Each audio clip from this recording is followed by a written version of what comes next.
Assalamualaikum warahmatullahi wabarakatuh. Alhamdulillahirabbil alamin wa bihi nasta'in wa ala umuri dunya waddin. Wassalatu wassalamu ala asyrafil anbiya'i wal mursalin sayyidina wa maulana Muhammadin wa ala alihi washabihi ajma'in amma ba'd. Yang saya hormati Romo Kiai Muhammad Idris Jamaluddin beserta ibunya Haji Muhimah Falasifah sebagai pengasuh Pondok Pesantren Al-Muhibbin Putri. Yang kedua, saya hormati Bapak Ahmad Nizami sebagai pengampu mapel tafsir tematik kelas 6 Madrasah Diniyah Al-Muhibbin Putri. Yang ketiga, kedua orang tua saya yang selalu mendoakan saya, juga selalu menyemangati saya. Yang keempat, tak lupa pada teman-teman saya kelas 6 Madrasah Diniyah. Oke, pada kali ini saya masih Nur Rahmaniyanti akan menjelaskan mengenai tentang jilbabnya kaum muslimah. Oke, yang pertama-tama kita akan membahas tentang dalil atau dasarnya dari jilbab itu gimana, itu apa. Dalilnya adalah Quran Surah Al-Ahzab ayat 59. Bismillahirrahmanirrahim. Ya ayyuhan nabiyyu qul li azwajika wa banatika wa nisa'il mu'minina yudnina 'alaihinna min jalabibihinna dzalika adna ayyurafna wa kana Allahu ghafurur rahima. Oke, kita pertama akan membahas tentang makna global dari ayat tersebut. Maknanya adalah sebagai pelindung dari cacian, hinaan, hasrat yang jahat, pandangan yang tidak enak gitu. Yang kedua adalah tentang membedakan mana antara kaum yang masih Buddha atau yang sudah merdeka. Juga yang ketiga itu menjelaskan tentang tidak boleh menyerupai perbuatan wanita-wanita yang rusak. Oke. Yang pembahasan yang kedua adalah membahas tentang ragam i'rab. Di sini saya memakai ragam i'rab. Kenapa? Karena para santri itu ciri khasnya adalah i'rab. Jadi di sini saya akan memereteli. Yang pertama adalah ya ayyuhan nabiyyu. Ya di sini adalah huruf nida, yang mana an-nabiyyu ini sebagai munada juga sebagai sifat. Kenapa? Karena kalau ada lafaz yang beral terletak setelah ayu itu namanya sifat. Yang kedua akan memereteli ayat zalika adna ayyurafna. Zalika di sini sebagai mubtada, yang mana adna ini sebagai khabarnya. Yang ketiga adalah memereteli tentang qul li azwajika yudnina. Qul di sini sebagai fi'il amr, yang mana li azwajika wa banatika wa nisa'il mu'minina adalah mauqulnya atau yang diucapkan. Nah, yudnina di sini itu sebagai fi'il mudhari yang mabni sukun karena bertemu dengan nun jamak niswa. Kemudian kita akan membahas tentang kandungan hukum yang terdapat pada ayat tersebut. Yang pertama, kandungannya adalah apakah perintah memakai hijab itu untuk seluruh wanita? Jawabannya tidak. Memakai hijab itu untuk wanita yang beragama Islam saja.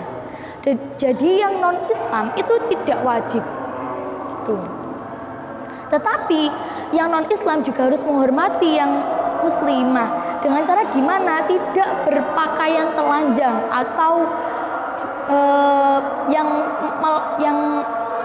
ngepres sama baju, yang bersama badan di depan laki-laki muslim. Yang kedua tentang bagaimana cara berhijab itu.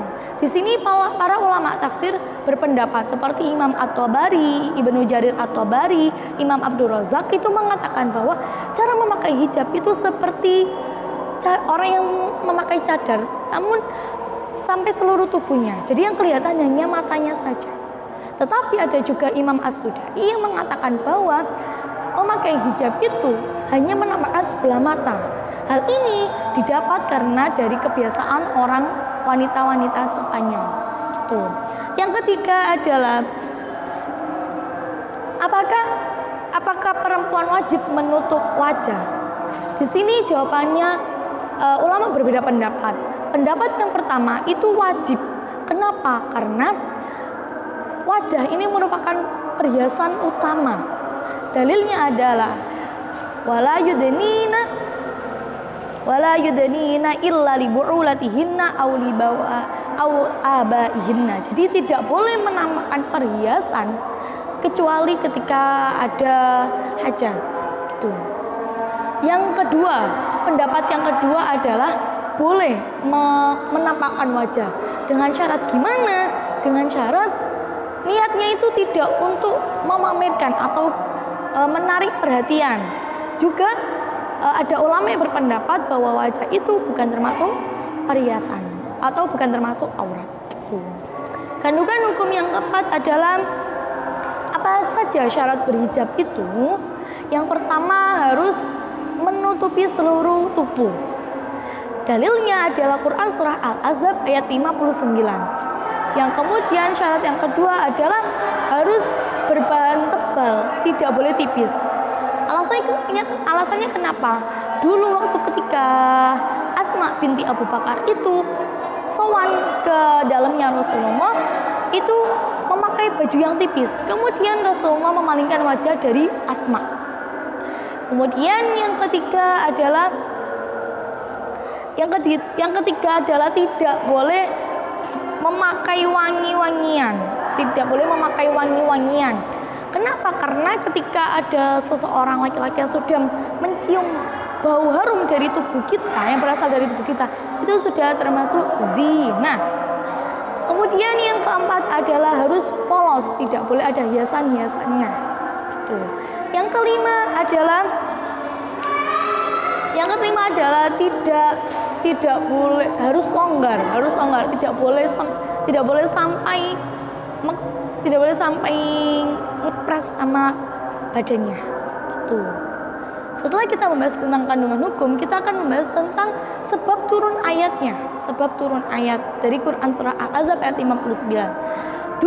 Suatu ketika, dulu itu adatnya, kebiasaannya wanita-wanita zaman dahulu itu keluar malam-malam untuk menunaikan hajat.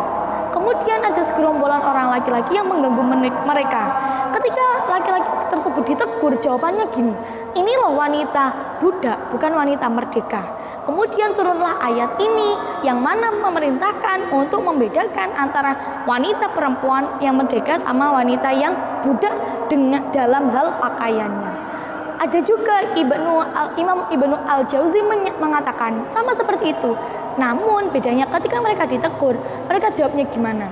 Ini bukan wanita merdeka, karena wanita merdeka itu wanita yang memakai jilbab. Oke, setelah membahas tentang sebab turun ayatnya, kita akan membahas tentang kesimpulan dari yang saya jelaskan tadi. Kesimpulannya adalah poin pertama itu hijab itu untuk seluruh muslimah.